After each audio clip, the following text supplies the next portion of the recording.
Sup les jeunes, aujourd'hui on est le 14 février 2019. Je vais faire un quick round-up de news, qu'est-ce qui s'est passé au cours des dernières journées, voire semaines. J'ai trouvé un peu de temps aujourd'hui entre les rénovations de la nouvelle maison, fait que je vais prendre le temps un peu avec vous autres. On va voir rapidement ce qui s'est passé avec Quadriga. J'ai un nouvel échange à vous présenter qui va remplacer justement Quadriga qui est complètement mort. Puis JP Morgan qui lance son crypto lui-même, celui que v'là 2 ans disait que toute la crypto et Bitcoin c'était un scam. Et comme vous l'avez remarqué, CryptoBab a l'air pareil.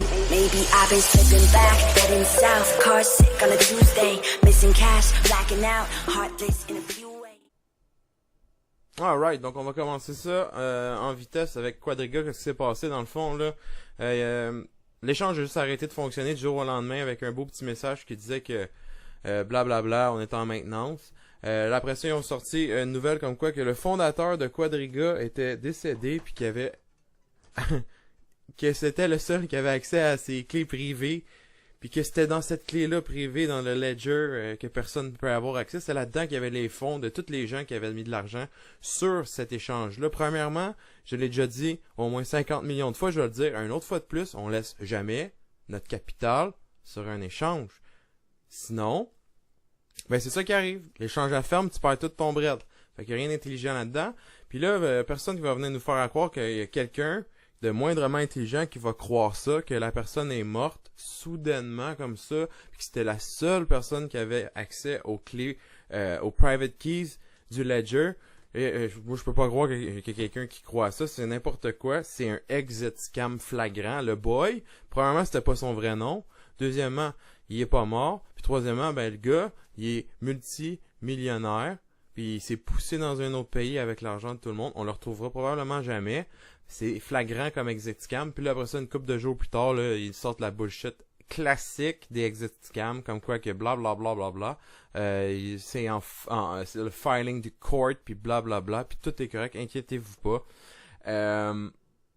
Fait que c'est ça, en gros, si tu laisses ton argent sur un échange, t'es vulnérable à n'importe quoi, donc qu'est-ce que tu fais? Et voilà, oui, vous avez compris, tu t'achètes un ledger, puis tu contrôles tes clés privées, puis tu mets ta crypto sur ta clé encryptée. C'est aussi simple que ça. Comme ça, t'en entends jamais parler des affaires de même. C'est incroyable. Juste que le monde ait cru à ça, je trouve ça complètement inconcevable. Bref, on laisse jamais ça sur des échanges. Oui, en 2017, j'ai fait une vidéo qui parlait de Quadriga parce que dans ce temps-là, c'était la seule échange canadienne qui te permettait de cash out en canadien. Maintenant, on a trouvé une autre alternative que je vais vous présenter à l'instant même. Donc, Quadriga, vous oubliez ça. Si vous avez perdu vos fonds là-dessus, c'est vraiment dommage, mais la faute est juste sur vos épaules à vous, les jeunes, parce que tu as laissé ta monnaie, ton argent, ton capital entre les mains d'un inconnu. Il faut contrôler les clés, c'est super important, ce qui m'amène au point B. Coinfield, c'est un échange que je viens de trouver. Je suis pas full actif ce temps-ci au niveau des cryptos puis des nouvelles. Comme je vous ai déjà mentionné, là, je me suis acheté une maison puis je travaille là-dessus bien fort. Fait que là, je fais un petit peu de trading. J'ai à peine le temps de faire mon trading personnel.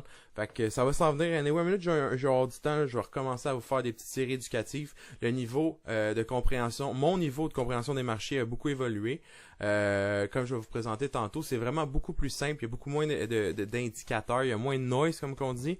Donc, c'est ça. Coinfield, ça va être probablement le remplaçant de Quadriga. Évidemment, la même chose encore. On va pas laisser notre argent là-dessus. Tu peux laisser un 1000 ou un 2000 dessus sans stress pour trader, pour faire tes affaires, pas de problème. Là, tu vas pas mettre avec ton capital là-dessus. Ça n'a aucun sens. Fait que, si tu achètes un ledger, il n'y a pas de stress, puis tu dors bien, puis tu n'as aucun problème. OK? Fait que Coinfield, vous checkerez ça. Je mets mon referral comme d'habitude dans les vidéos. Si ça vous intéresse, cliquez dessus, allez voir. Ça nous donne, je pense, 10 XRP. Pas que je suis un fan de XRP, au contraire. Donc, on va tout de suite enchaîner avec le troisième morceau. Et le plus amusant de la gang, le JP Morgan Chase, qui va launcher le JPM Coin. Wow! C'est incroyable, ça. C'est un stable coin, dans le fond, qui va faire sûrement un peg du 1 pour 1 pour le US dollar.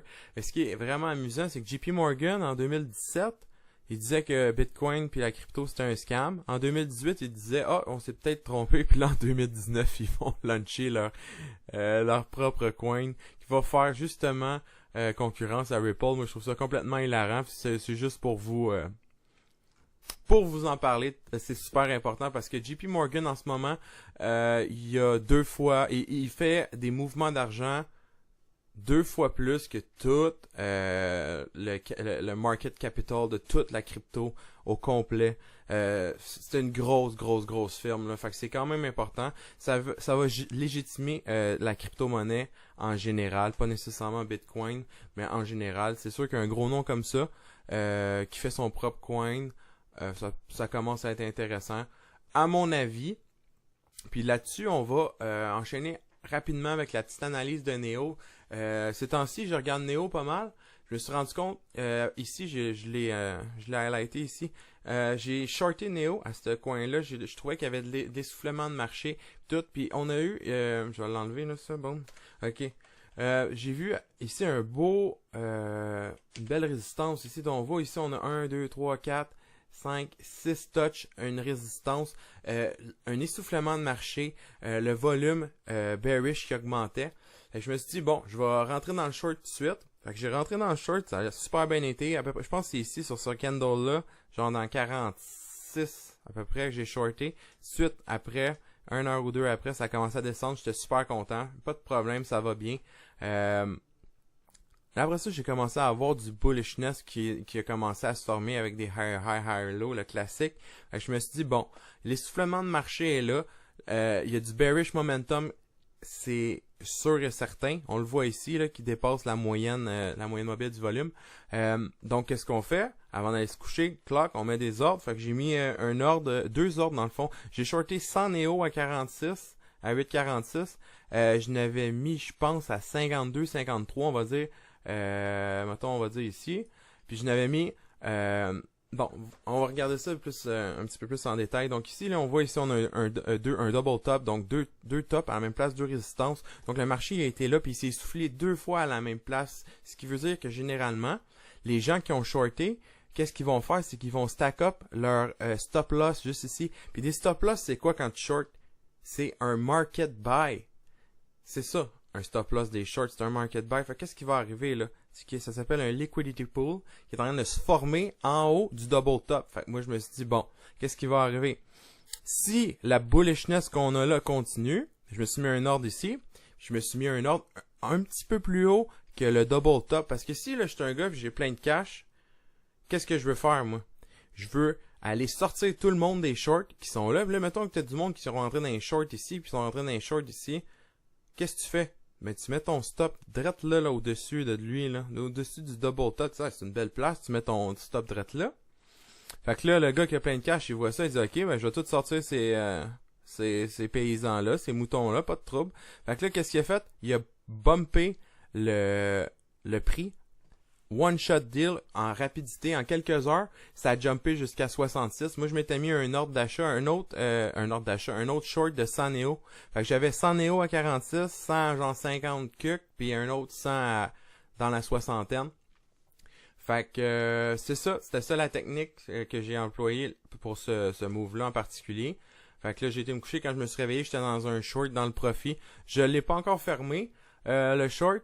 Fait que j'ai un short de 300 Neo qui est encore ouvert, là, je le garde là encore, un petit 139$ US, ça se prend bien, en même temps de travailler, en même temps de dormir, tu fais du cash. Moi, c'est ce que j'aime faire dans la vie, donc c'est ce que je voulais faire, un petit round-up avec vous autres. On n'oublie jamais les jeunes, on met ces cryptos dans une clé encryptée, un ledger, c'est pas compliqué.